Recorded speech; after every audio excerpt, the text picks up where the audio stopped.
here about 2 weeks into my role 4 months ago, and I can tell you this space looked a lot different. But today, I can't help but smile when I look out at all of the faces and I know how much heart and soul is a part of this plant. So I am truly honored to be here today. Thank you, Laurent, not only for welcoming me to the stage and committing me to a song, which I promise I will not do, but for welcoming me to OPmobility and having the faith in the U.S. and the value that we can bring in facilities like this to really drive that growth, because the aspirations are profound, the impact is important, and we're going to get there. And it's really exciting to be here. And thank you, Thibaut and Shannon, because your leadership for this facility, for these teams, is really second to none. So I guess it's probably good to start with a bit of an introduction about myself and acknowledging that I spent my entire career in the auto industry, but perhaps more importantly, I was born and raised in Michigan, the cradle of the automotive industry in the U.S., if you will, and I have 4 generations of automotive employees in my family. So I understand the gravity of the industry to this country. I understand the growth and the value that it brings to the communities. And this plant is a true, exceptional example of what is possible when there's a will. From the early days of mass production to the sustainable future that we are shaping today, progress has always been driven by facilities like this one, by teams like this one. Teams who are willing to reinvent themselves without losing sight of their core strengths.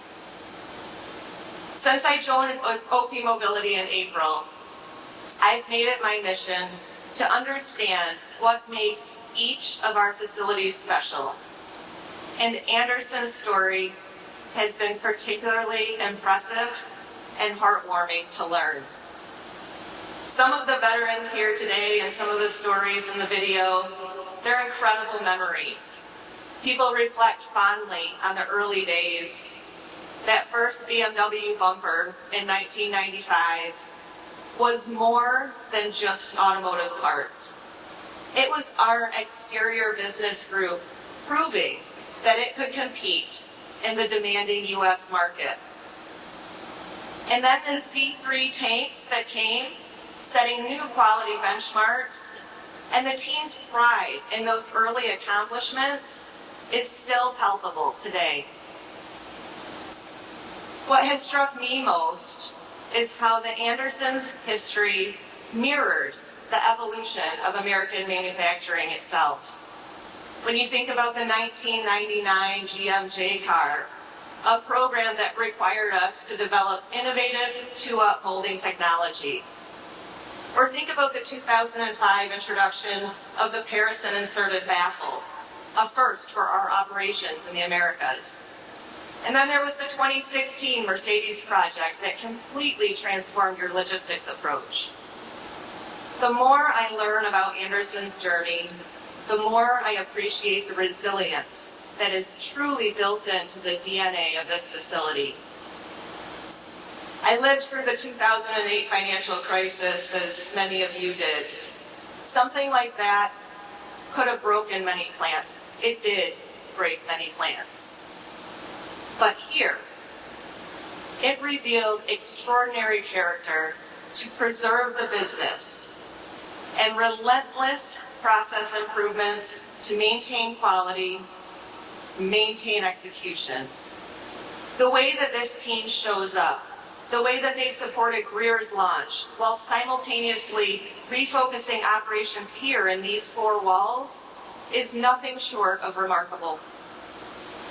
And the subsequent win of new business for GM, for the Spring Hill plant, well, that's the kind of tenacity and fighting spirit that I can get behind. Today, Anderson stands as a model of manufacturing excellence. The X5 fender module remains an industry benchmark.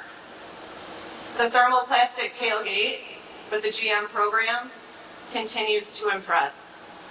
And with $200 million in the business pipeline, plus ongoing investments like paint line upgrades and new processes, I assure you, this facility's future is bright.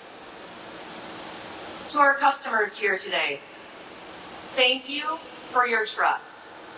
And thank you for pushing us to continually be better.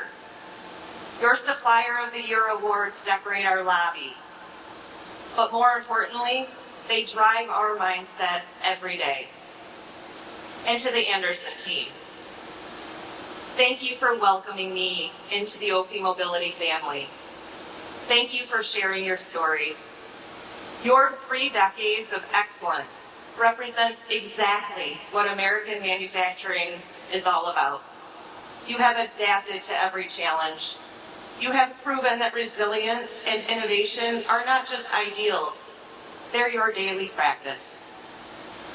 The road ahead will certainly bring new challenges, but if my first months at OPmobility have shown me anything, it's that Anderson does not just meet expectations.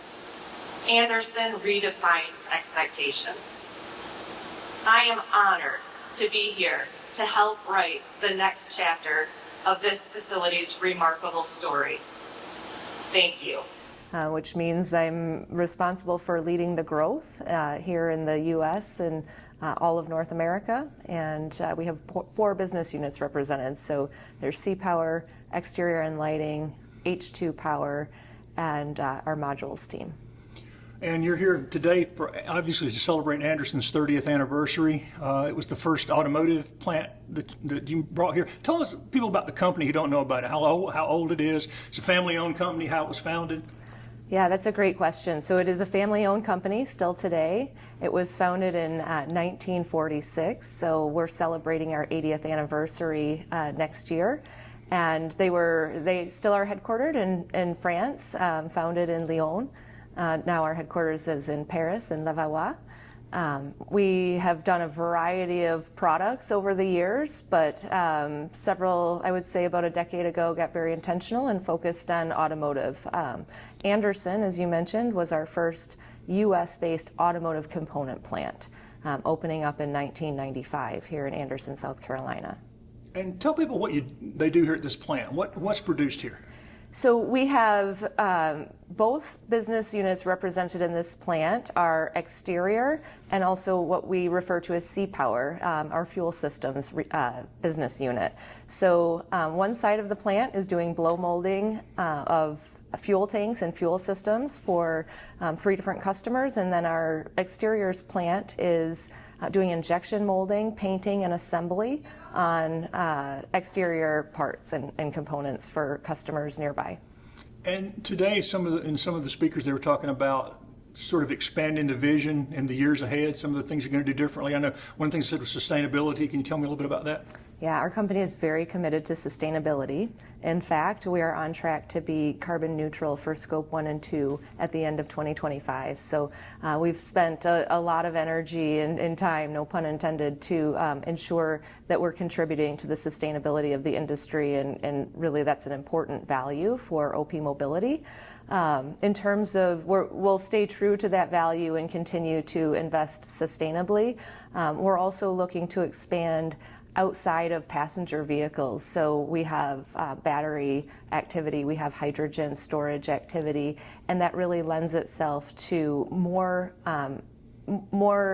verticals within automotive, or a bit outside of personal vehicles, but trains, buses, large trucks. So that's some of our growth opportunities, as well as organic growth within our portfolio. We have a broad customer base, but we have opportunity to grow certainly in the U.S. And so plants like Anderson are an important contribution to that, so we can service more customers with our innovative products. And he mentioned lighting and electronics. Can you tell me about what that looks like going forward?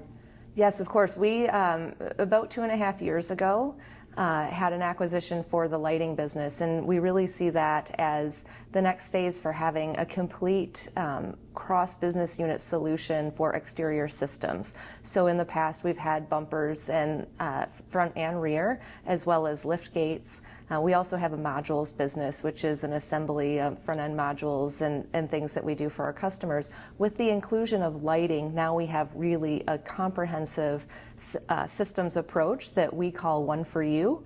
And so we see a huge growth opportunity as our customers are continuing to look for innovations and integrations and opportunities to save on mass and save on cost and things. So if they can have a supplier that's providing a truly integrated system that comes just in time, just in sequence to the vehicle manufacturing facility, it's an important growth opportunity for us. And so with the inclusion of lighting in our portfolio, we really have all of the pieces and parts to bring that vision together.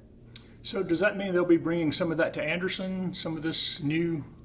We are certainly promoting One for You with all of our customers, and Anderson is a very important plant in our portfolio and services a large portion of what we call the South Atlantic region of the U.S. So I would absolutely anticipate that similar to the lift gates that we're molding, painting, and assembly here today, that's consistent with our One for You strategy.